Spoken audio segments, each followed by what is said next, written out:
first time in this room, so I got warned about the lights. This is bright. Well, I appreciate everybody being here. We've had just about an incredible week here. We're 6 days, 7 days in. Give you just what we've done here in the last week. It's been a combination, priority being meeting with the guys that are here. When I got here Sunday a week ago, that was what I told the team. That's what we've done. I've got a couple guys left in terms of the entire roster, but I've spent endless amount of time meeting with each guy individually. And a lot of these guys I've known through the recruiting process, and then there's a handful that I didn't. And the ones you know, it's kind of a rekindling. It's the ones you don't know, it takes time. You're trying to build a relationship as quickly as you can. Spend time watching through every single guy. They've played here, you've watched that film. If they didn't, you're watching high school film. That's been the ultimate priority. From there, working on putting a staff together, we're close.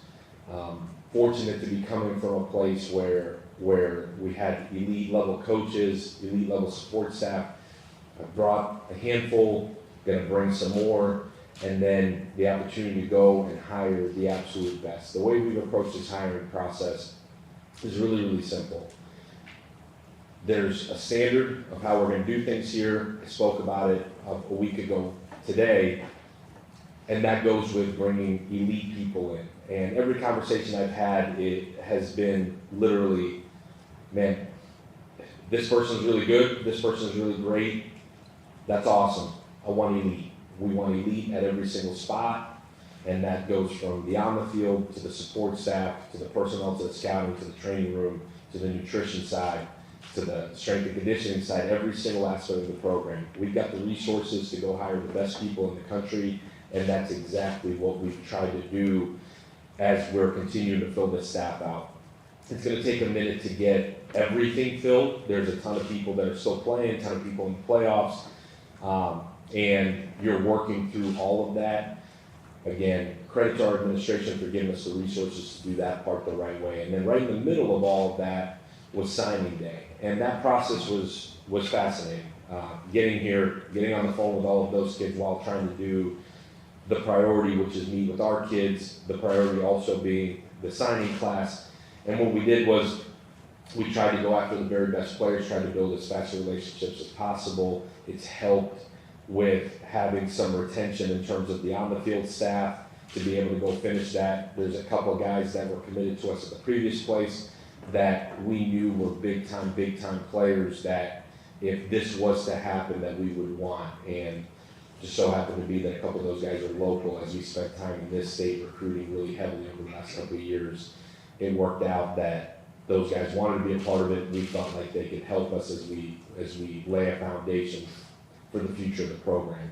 So we're really excited about how that finished up. And now we're heading into this 3-week period where we're continuing to build relationships with our guys, getting people in the building that are going to be a part of this staff permanently, and then head into January, full steam ahead, getting out on the road, attacking what's needed through the transfer portal. More importantly than anything else, getting these guys back on campus and starting to build what will be the foundation for the fall. So I'll open it up to questions from there. So we'll go Jason, Brian, Hope, JG to start. We'll get through everybody, guys, I promise. Jason Caldwell, Auburn Undercover 247. You mentioned transfer portal. How do you approach that now as you go roster retention versus what you're looking for? And any thoughts on maybe some of the directions you might want to head early on? Yeah, Jason, so priority again would be the retention of the guys that you feel like fit, the guys that you feel like can help, and ultimately, guys that want to be here. I think we're still a couple of weeks away from truly knowing, man, if there is a match there of, man, we want this guy here, and he wants to be here. We're trying to get to that decision as fast as we possibly can to know, man, is there a hole there or is there not? We're a couple weeks away from that. the intent for me coming in, and I said this a week ago, is not to run guys out of here, but to make sure that we find the guys that, again, want to be here, we want them here, and that match can happen, then you don't have a hole. It varies with, every situation is absolutely different. It's the depth in the room, has the young man played or not, are you retaining them off of potential, are they wanting to stay off of giving us a chance? Like, each spot is completely different, so to say how we're totally attacking the portal today, I could give you some thoughts that I would probably want to keep private, and that those thoughts will drastically change in the next 3 weeks. Our intention is always going to be moving forward to recruit high school kids, develop them, and honestly develop them better than anybody in the country, and have these guys here for 3, 4, 5 years. The expectation from me, as well as our fan base, as well as this administration, is to have the very best football team you can this fall as well. So those got to meet in the middle somewhere. I think the way we attack it in our process, from pre-portal to what the portal will look like, to the recruiting of those young men, like that part, those processes are established in terms of who we're actually going after and where are the positions of need. Some are glaring, like you could tell me some of those, right? Like those are pretty simple. But then there's some where it's totally going to determine, what's going to determine it is who's staying, who's not. And so that's why it'll change. But there's a couple that you and I both could sit there and be like, man, like, you need some help. Matter of fact, I've gotten a lot of calls about that. But I can sit and look at it and say, I've tried to come in with genuinely, without passing judgment, until I was able to truly evaluate the roster, watch the film. What's awesome coming in is you've got practice film. Like, you could see the progression of these guys. And I'm counting on, honestly, my own evaluation in a lot of ways, but I'm counting on our staff too, to sit here and dig and do this research. I think this calendar, the way it is right now, although crazy in a lot of ways, is an advantage to a staff coming in, because you do have time before January when it actually opens up. Alex, Brian Matthews on 3 Rivals. When you talk about roster building, laying the foundation, do you want to go out there recruiting-wise, compete with the top teams, SEC and Big Ten, for top 10 type classes, and then sort of supplement through the portal, or do you have a different sort of plan with the way you build that roster? Yeah, to me, it starts with the high school guys, and I've said that already. This is a place where you should be able to recruit elite high-level talent, elite high-level people, and develop them all the way through. That expectation has also got to meet the expectation of, in order to be able to do that, you've got to have proof of concept and have something to recruit to. That something to recruit to is Auburn University, the investment that's been made in the facilities and the investment that's been made in personnel here. But on the flip side of that, you want to show proof of concept of what you're going to do from a football side. There's obviously some with me coming from a situation where we could say, man, like, this is what we are offensively. There's proof of concept here defensively with DJ and what he's been able to build and do. And so you're trying to match those two to be able to have proof of concept of us at Auburn University this coming fall. So that's where the balance is. You want to be the very best version of us this fall that you possibly can be, while recruiting and building for a sustainable long-term program at the same time.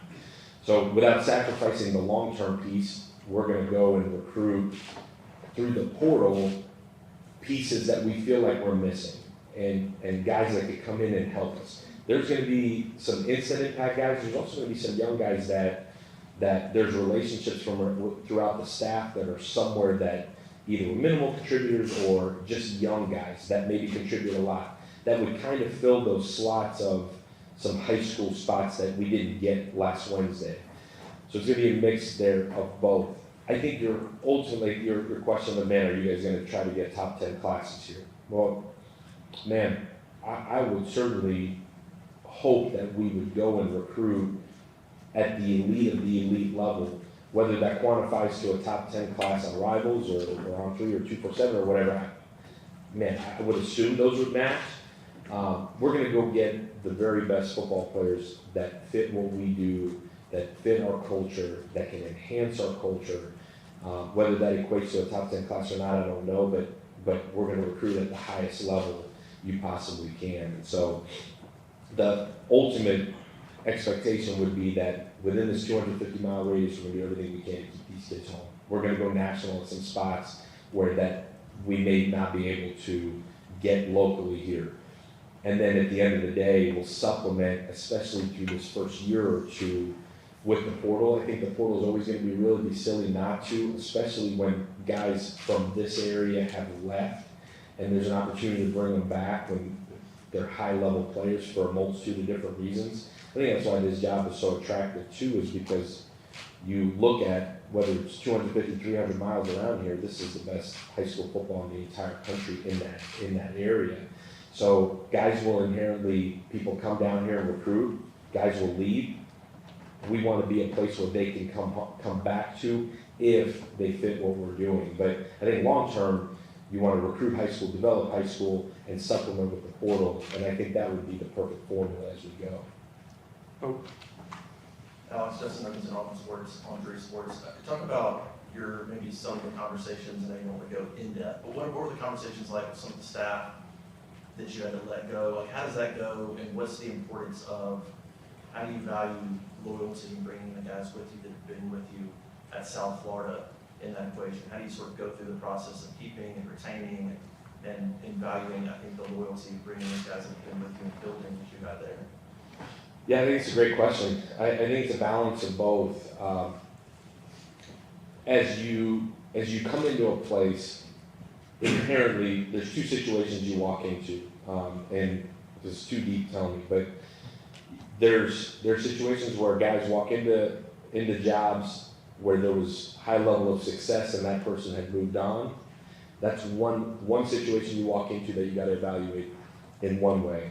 And then there's situations where you walk into where there wasn't a level of success or the standard wasn't met, and so there's a coaching change. Both are uniquely different. In my lifetime, for whatever reason, I kept walking into the latter.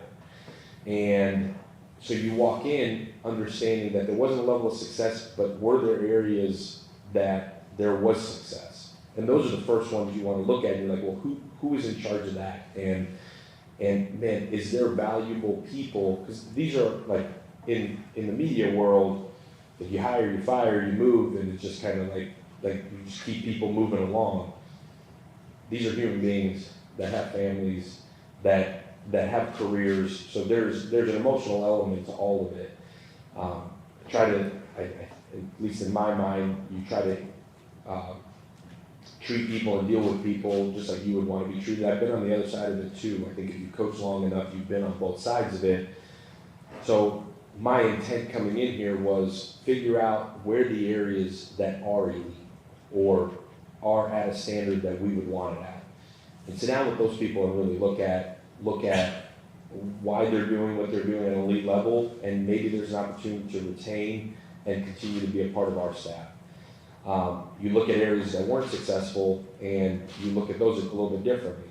I think on the flip of it, there's certain people that have helped you build through your time, whether it's as a coordinator, or as a head coach, that you're like, man, I ain't doing this job without that guy. So there's that human element of that as well.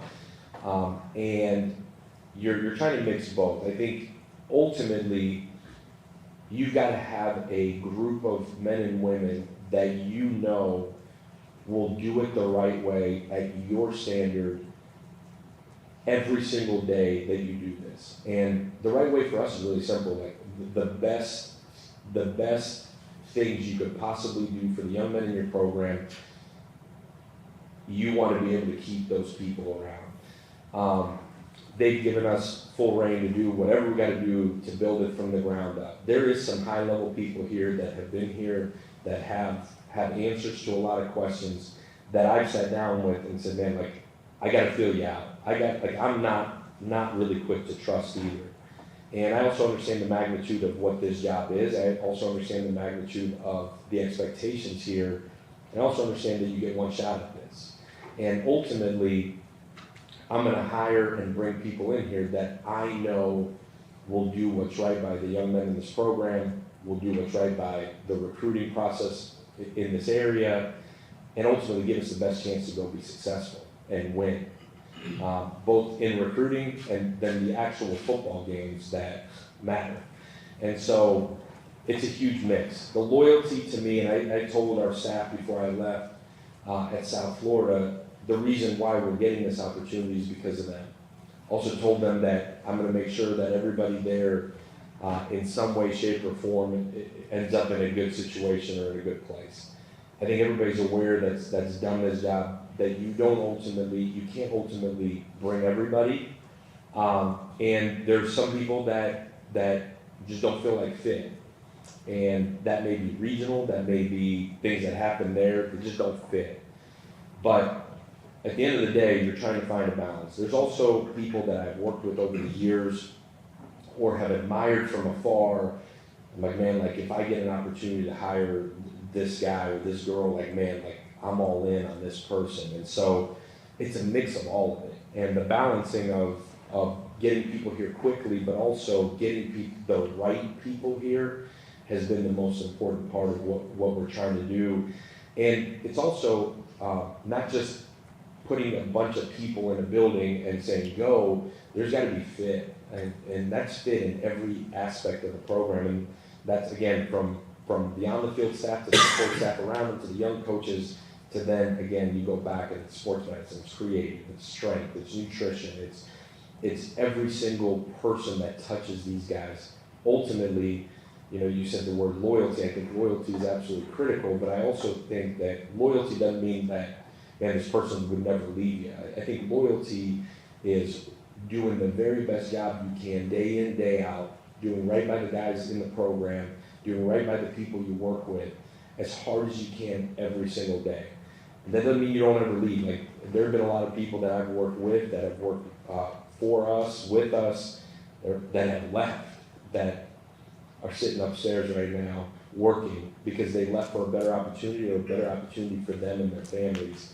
Now, I can say all of that with the last part of what I've done in terms of our staff is there have been some positions that we've let go simply because we've got people that we're bringing in. But there's also a bunch of people in the building that I'm meeting with this week to truly gauge where they are, whether they fit what we do or not, that I've got to sit down with and have conversations, continue to do background, to make sure that at the end of this whole process, we end up with the best group of men and women that are going to help us be successful in every aspect of our program. Go Jay, Johnny, Ferg. Yeah, Alex, JG with Auburn Sports on 3. You said in your first press conference you really wanted defense to be really attacky and aggressive. I figured you would like DJ. He's that way. Talk about your decision to hire him, to retain him, and just kind of what your favorite thing is about, what you think he's going to bring in. Yeah, I think DJ, again, talk about the staffing. I've known DJ since I was in college. Coached against DJ, admired watching. You can flip the film on and know what DJ Durkin's about. I think being around him now every day for over a week, it's reinforced for me what I thought all along going into it. It's also different when you've coached against them as a coordinator, and you're sitting there and you've got a week to know every single thing about this guy and how he's going to call a game and tendencies and how he thinks. Like when I was an offensive coordinator, I would spend every living moment as you game plan trying to figure out a guy's tendencies, what makes a guy tick, what pisses him off, where can you find that edge to go score one more point than these guys. And so for me, being around DJ here for over a week now, again, we go so far back, we know so many of the same people, we've been in touch, and as I was going through this process, like, whether I'm supposed to say this or not, but like DJ in my mind, as I was gonna go through and put a staff together, DJ was the defensive coordinator I wanted to hire. And so for me, how fortunate I think I am to be able to get a veteran guy that's, in my opinion, the best in the country right now, with experience in this conference, playing these same teams that we're going to play. And as you sit and talk to these guys that have played here for him defensively, like, the sentiment is all the same: organized, thorough, detailed, incredible motivator, and above all of that, just a really good human being that cares about the young guys in the program. Because I think sometimes that gets lost too. It's like these guys are still young men that need mentors, that need guided, that want to be cared about, that want to be told the truth. Like, all of those things are critically important to me, are critically important to DJ. We continue to have conversations throughout every single day of personnel, scheme, practice planning, calendars. Like, DJ's so eager to get going because I think there's like this breath of fresh air for him as well. But to answer your question, that decision is really easy because I do truly believe that that's one of the best football minds in the country. I truly believe that's one of the best, not just defensive coordinators in the country, but one of the best football coaches. He's done it at a high level for a really, really long time for a reason, because he is one of the best to do it. And for me to be able to partner with somebody like that is special.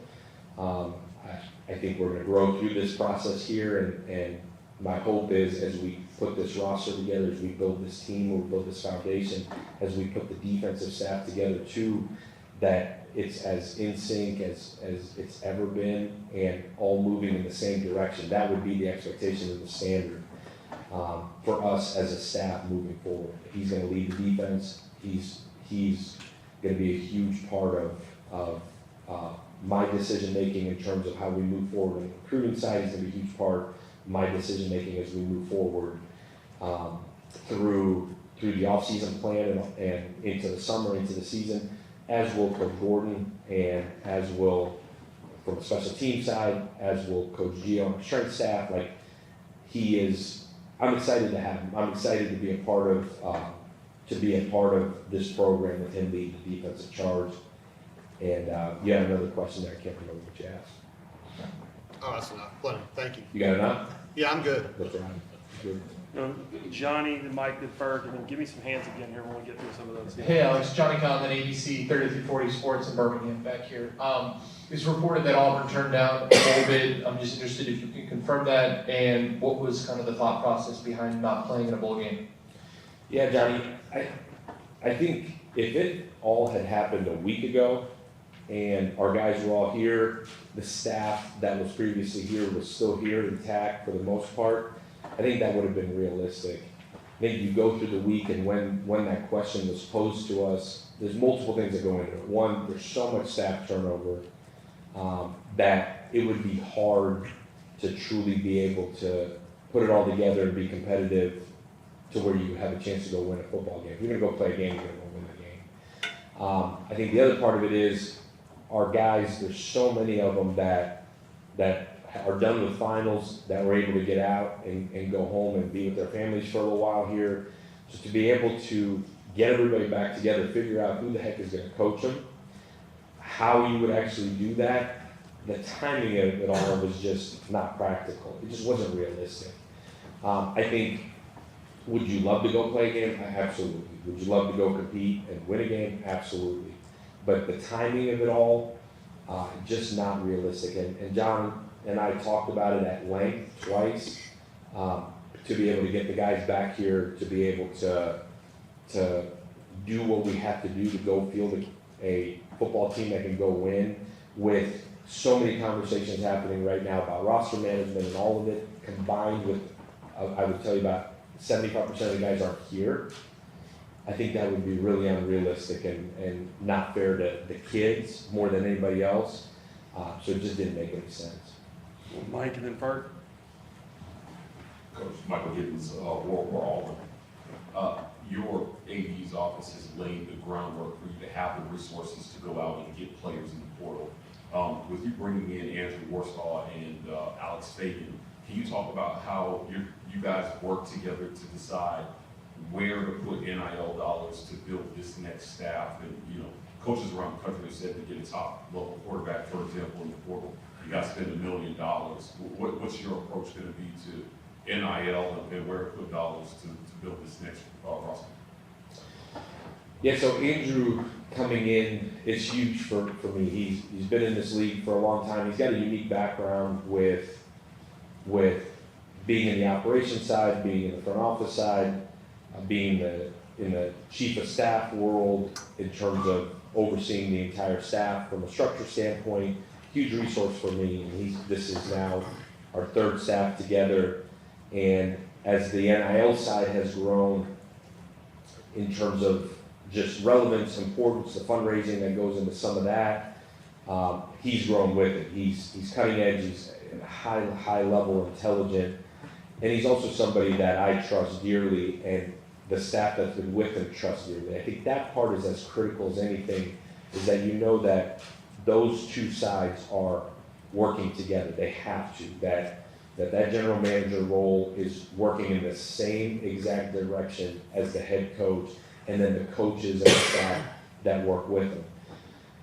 In terms of the approach, it's a unified front in the sense that I'm using every resource we have here to make decisions. We've got a structure and I hate to use the word template, it's not really a template as much as a layout of where the funding within a roster should be. I think when you look at it, if you were to just start from scratch, it'd be really, really simple. If you were to start at ground zero, and also if you were drafting rather than recruiting, it would be really, really simple. It would look very similar to an NFL structure. When you walk into a situation like this, where there's obviously a roster, there's some high level players here, and then there's some guys that haven't played, and then there's everything in the middle. You're gonna have to adjust to what the roster is and where guys are currently at, for lack of a better term. So it's gonna take a couple of years to get to what we feel like is the right structure for what it should look like. Right now, the key emphasis is retention as well as recruiting, and so we're working hand in hand in both of those areas, the retention and the recruiting side. I think ultimately that relationship that Andrew has with me, with our staff, and as he's working so incredibly hard to build with everybody else that touches the program, from an administrative standpoint to the NIL efforts here, to obviously the rev share construction as it's been done by the administration, which our administration is cutting edge and thorough in how they have built it. It's really fascinating. And then partnering with them to make sure that we're continuing to grow, we're continuing to build relationships, we're continuing to do everything in our power to be the most competitive in the country. Andrew's overseeing those efforts for me. In a lot of ways, is my right hand in every aspect of that. I think what's really unique and what I think maybe hard to quantify or explain is when you've been around, because as much as these guys are getting paid as they should, they're still young men that are growing, developing, both as men, as football players, in every aspect of their life. They're still in college. They're still college kids in a huge way. It's hard in year one when a chunk of them don't know who you are. And so you're trying to explain a vision, trying to explain a plan for each of these guys. And at the same time, you know that a year from now, there's going to be a culture set in a program that they're going to feel like they're a part of, and the money piece is still going to be critically important, but not as important because they're going to be a part of something that they've helped build. So there's juggling a lot of it at the same time, trying to make the best decisions, one decision at a time. To be honest with you, that's what the last 7 days have been in every imaginable way. It's a series of decisions every minute of every day that ultimately I'm sitting there making, and you're trying to surround yourself with the very best people you can that know who you are, know what you like, know what makes you tick. And you asked about Alex Fagan. Well, Alex has been with me for so long, and he has grown into one of the best personnel guys that I've ever been around, that is also helping us make decisions from a scouting side, from an overseeing of a personnel standpoint. So as much as Andrew is the general manager and is helping in every imaginable way, from a roster management standpoint, we've got a team, Alex is one of them, but we've got a team that we brought, we've got a team that we're hiring. There's in some ways people here that have helped and will continue to help. And I think as a team, between the scouting, the personnel, the advanced scouting side, and ultimately our coaches, will put together the very best roster we possibly can with the resources allotted here in as fast of a time span as we possibly can. I'm gonna go Ferg, Bill, Jerry, Dan, Jacob. We'll circle back once we're working through it here. A lot of questions. Justin Ferguson, Auburn Observer. Obviously, it's tough, you know, when you come in and get hired and then 72 hours later, you got to sign a recruiting class. How did you feel like you guys did in that? Because there's so many moving parts, and that's obviously a tough situation in a short amount of time. How did you kind of evaluate how your guys did, sign that first class? Yeah, I'll give you the true answer on signing class questions in general. I think you'll know in a couple of years, some positions faster than others, but I've never thought that winning signing day, quote unquote, is critically important. I think if you try to win signing day, you're probably barking up the wrong tree in a lot of ways. I think if you win football games, probably helps you a little bit more. Probably appreciated in a lot of ways, and that's not a cop-out. Don't take it this way for what the class was. I think for having 72 hours to piece it together, I think we got high-level guys and just as important, high-level character to come in here and help us lay a foundation for what this culture is and what it's going to be. There were some guys that we got that I didn't think we could get. There were some guys that we got that, or some guys we didn't get that I really wanted to get. I try not to judge it in any way until at a minimum this fall, to where at least you're like, man, like physically that guy's got the traits, mentally that guy's got the traits. But in reality, especially at this level, where you're playing the best talent in the entire country, I think we evaluate the class at least 24 months from now and see where those guys are at. But the reception was incredible. Every single guy, whether they were committed here or that I reached out to, was receptive, listened. Some guys were just too deep somewhere else. Some guys said, you know what, like, I believe in you, and I just wouldn't come play for you where you were at before, just wasn't big enough for me. And now here we go, we're at on the biggest stage in the country. So I would tell you, I left really Friday morning, I left feeling like, man, I can't actually believe we got that done. Now let's see what they look like. So positive in every imaginable way there. Bill Cameron with The Drive on ESPN 1067. I understand you're still putting the coaching staff together, but you mentioned Coach Gordon. Can you talk a little bit about him, and is there anybody else that you can officially announce on the staff?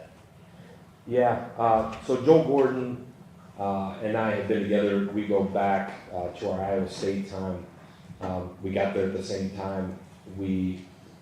There's no substitute for going to battle with guys day in, day out, over and over again. Joel's one of the smartest people I've ever been around. Joel's a much better coach than I am. High level developer of the quarterback and an elite level play caller. Brilliant in every imaginable way. On top of all that is an incredible human, incredible coach. Develops relationships on a very, very real level with guys. And not just a ton of personality when you're in a setting like this, but in a room, one of the funniest people you could ever imagine. Does a great job leading, very cool, calm demeanor, which I've been known to be the complete opposite. So I need that, and you'll see as on our staff, I found a fine balance of guys that could keep me down and guys that could bring me up.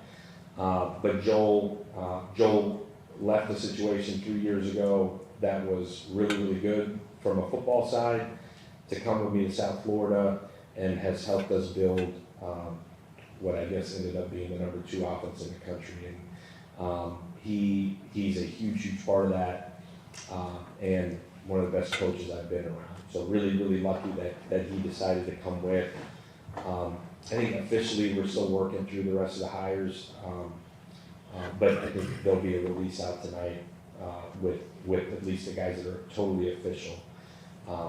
But Joel, I don't even know if he's official or not, but Joel's a hell of a ball coach and an incredible dude. But from a quarterback development standpoint, the best I've been around.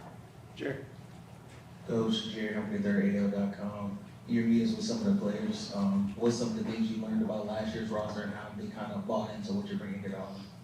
Yeah, really, really awesome question. I think the thing that that's been, and I don't know if unexpected is the word, more so I get taken aback, is 100% of the guys that I met with, literally every single guy, and the conversations go where they go, there's no script to it at all, but at some point in every conversation, I ask the guys, like, hey, do you like it here? Like, or do you love it? Like, what do you think of this place? Because 100% of them have seen more of Auburn and have experienced Auburn more than I have at this point. And I think the thing that's really, really cool is every single guy that I've met with says, I love Auburn. Not, yeah, it's cool, but I love Auburn. I've never been at a place where 100% of the guys say that. And some guys have had incredible experiences from a football side, some guys haven't. Some guys have had incredible experiences with certain coaches they've been around, and some guys haven't. That part is inconsistent as you go through it, but the part that's been as consistent as anything, like, I'm energized. Every time those guys say that, I'm like for real? Like, it's that cool, man? Like, it's real? They all love it, and they all talk about the same things. How the people here have taken them in. Every single one of them talks about what game day's like here. Every single one of them talks about how the student body treats them as they walk around. And my response to all of them is exactly the same, man. Like, can you imagine what the hell it's going to be when we actually win? Like, if it's that good now, like, holy smokes, like, what about when we win? Like, now? And they all kind of look at you like you can do that for us? Like, I can't, because I'm not very fast, but you can. There you go, there you have it. But in reality, that's the part that's like energizing. As you sit there and it kind of sits you up in your chair every single time, because you're like, well, if you love Auburn, then tell me what the hell the problem is. And then tell me what your experience has been here. And each guy has had their own story and their own experience here. But ultimately, what we talk about is, and all you can do is tell them who you are, what you're about, and you give them your vision for what this is, but you talk about your previous experience. Like, for me, you do feel like you're sitting there and you're, quote unquote, recruiting, but ultimately, and I think I've gotten to this point in my career by just being who I am. And we talk about what this program is going to be. I refer a lot back to the last couple of places I've been in leadership roles where, man, this is what we build, not from a win-loss standpoint.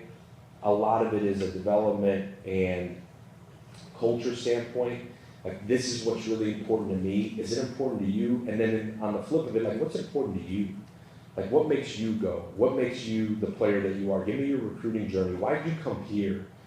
And to be honest with you, every single guy, in some way, shape, or form, the conversation leads to the same thing, which is, like, man, I understand you didn't choose me.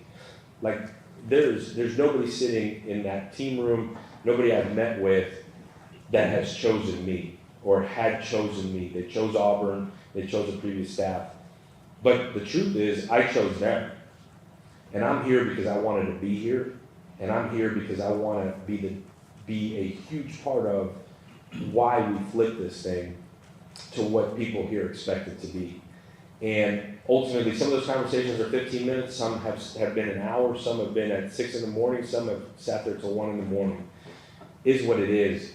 But at the end of the day, I'm energized by the fact that every single one of them loves this place. And I'm telling you, I said it the other day in an interview, got one of my closest friends in this profession and really in life, Cody Burns. And I don't know if that one's officially it or not, but there's one for you. But KB, and I've known KB forever, KB and my wife are from the same hometown. Like, I've watched KB's career, and I watched his career here, and then I had an opportunity to hire him. And I had an opportunity to hire him again. And then I had an opportunity to hire him again.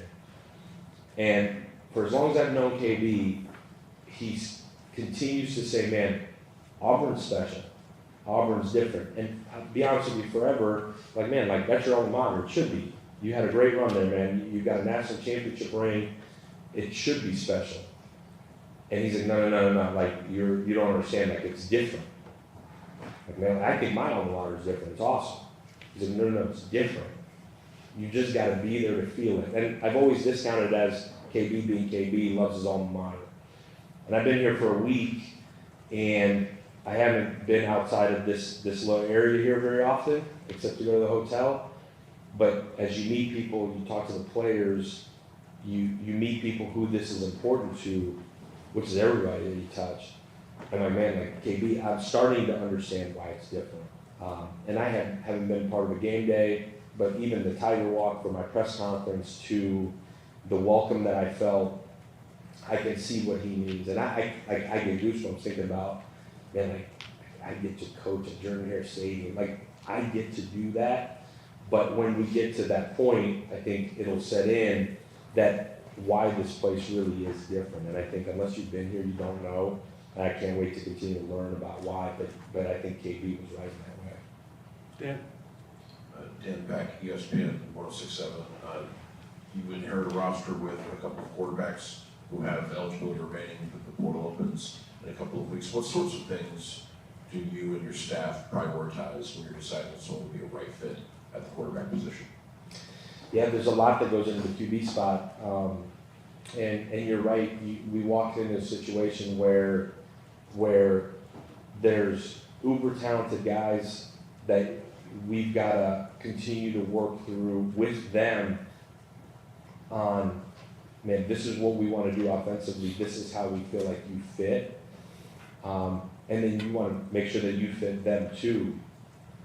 I think the biggest thing at that spot is having guys that are high level, intelligent playmakers that have a skill set that you could build an offense around.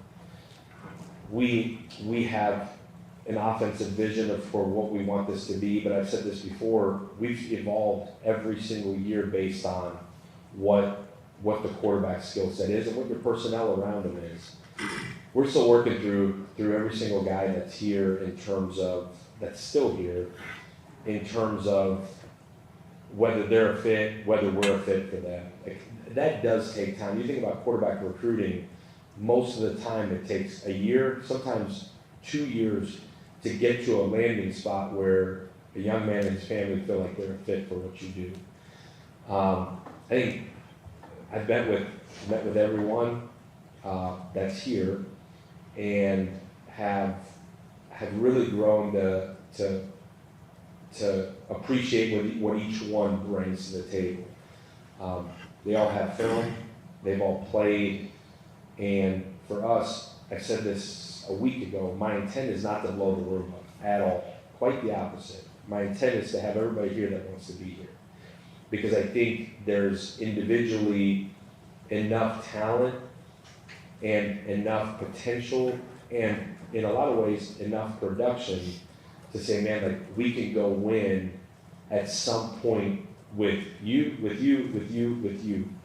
The one thing I will say is it's a room full of really, really good dudes that want to get better, want to know what it's going to take. And then when we're done with as fast as we can this get to know phase, like, do we need to bring anybody else in? And the intent for us is to have a 1 and a 2 and a 3 that are as talented as imaginably possible, but also bought into what we're doing, also able to lead, also can functionally do it to give us the opportunity to go win games. Jacob?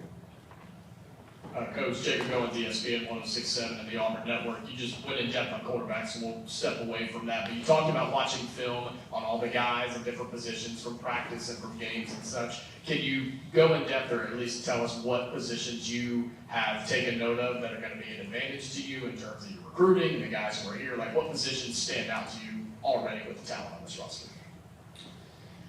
Yeah, I mean, pretty obvious to say, man, you watch the defense and there's depth, there is an attitude, there's an effort of guys flying around and making plays, opportunistic plays.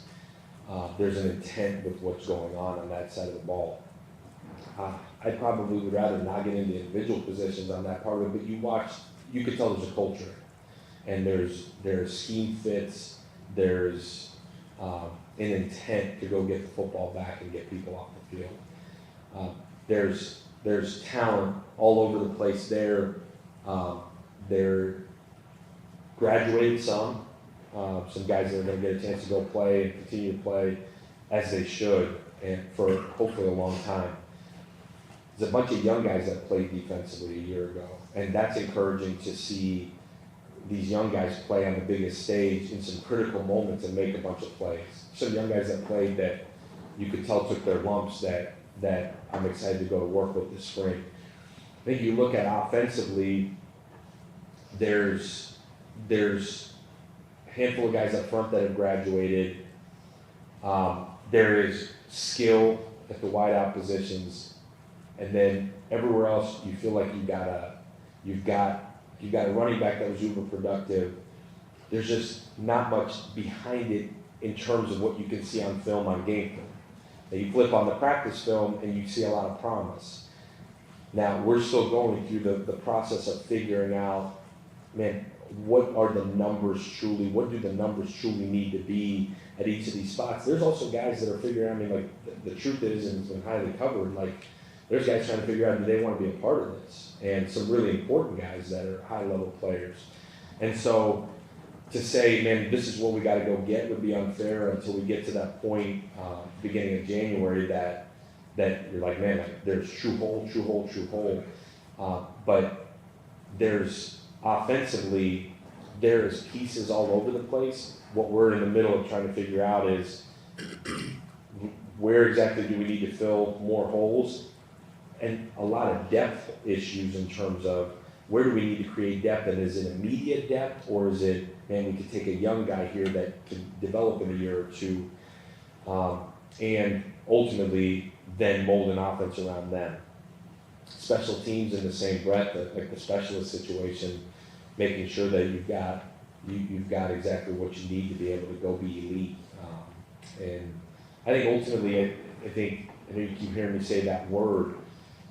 I think the expectation for us, and I would imagine it is as we go here, like it's not meant where can we be really good, it's where can we be elite, and how long will it take to get to that level where we're playing elite level defense, elite level offense, elite level special teams, and that's what we're going to try to get there as fast as we can, but we're continuing to plug through, and I think as we get our staff here totally. Like for me, I have a hard time making a decision on a position without sitting there and talking to the guy that's going to coach it. I want his input. I have my own opinion, but I want his input, and that's everywhere across both sides of the ball, and really all three sides of the ball. Nate? Hey, Alex, Nate became Auburn undercover. I know you just mentioned you want to get all your coaches in place, and that's not quite done yet, but retaining DJ Durkin on defense, do you think that can help with some of the roster retention on that side of the ball? Obviously, guys toward the end of last season talked so much about DJ and how much they enjoyed playing for him and how much they liked playing for him. Do you think that could maybe help your efforts with some of that talent retention? Yeah, I would think so. I tried to keep that out of our decision-making process in general, but I would tell you the neat thing about DJ, it's not just the defensive side. For the time that he was the interim head coach, and I think even before that, these offensive guys that had a chance to play for him under his leadership absolutely loved him. I think the genuine approach he took, and obviously I wasn't here, but hearing those guys talk about Coach Durkin, they certainly, as a whole, felt like, man, like, this is a dude we could play for. This is a dude that is real, is honest, is working as hard as he wants us to work. So I would tell you, really, on both sides, it's certainly a familiar face that they respect and trust. So 100% would help in the retention side of it. Christian, last one. Hey Coach, Christian Griffin with ESPN 106.7. In Auburn, the transfer portal calendar is completely different than it has been in the past. You don't have that spring window anymore. Is there any added pressure for first-year coaches, or is there any strategical changes of making sure you get the guys that you needed, maybe even one more in those positions where you see you could need somebody now that you don't have that fail-safe as going out and getting somebody in the spring? That's an awesome question. There's no pressure at all, right, in my chair. This is a pressureless job, so no, there's no pressure at all. But all joking aside, the pressure is on making decisions really quickly. That's where, I think for years it's been, man, I want to see, by years I mean the last 3, man, I want to see this guy through spring, or I want to see this group through spring, and then see, man, do we need to add somebody there? You don't have that luxury anymore. You're trying to make those decisions. And for a first-year coach, you hit it dead on. Like, that's an awesome question. Like, you're having to make these decisions off of game film, yes, practice film, which wasn't your own practice film, in a different scheme than what you're running, at least offensively. Defensively, you feel like there's continuity there. But you're trying to make decisions off of a young man that you've never been able to work with, put your hands on, like you've never been able to work with these guys. So the pressure is definitely on to make the right decisions. You're trying to gather as much information as imaginably possible to make real, authentic decisions. And it's not so much, man, who do I ask to move on? It's more so, man, is this guy ready to help us? And so, yeah, the pressure to make decisions really quickly is real. It's certainly easier in year 2 and 3 and 4. And I think in year 2, 3, and 4, your development of the guys that are redshirting, your young guys, or maybe guys that aren't redshirting but just aren't playing, it's on that development has become so much more critical, because you're going to have to make a decision in the same breath that winter on them, rather than in the past where you've been able to make it in the spring. So evaluations got to be elite. You've got to go with your gut in a lot of things, and I think the gathering of information more than ever is so critical right now, and that's why I say that you're using every minute of every day to try to gather every piece that you can to try to make elite level decisions, because once you get to the end of January, your roster is your roster. All right, thank you, Coach. Thank you guys. War Eagle.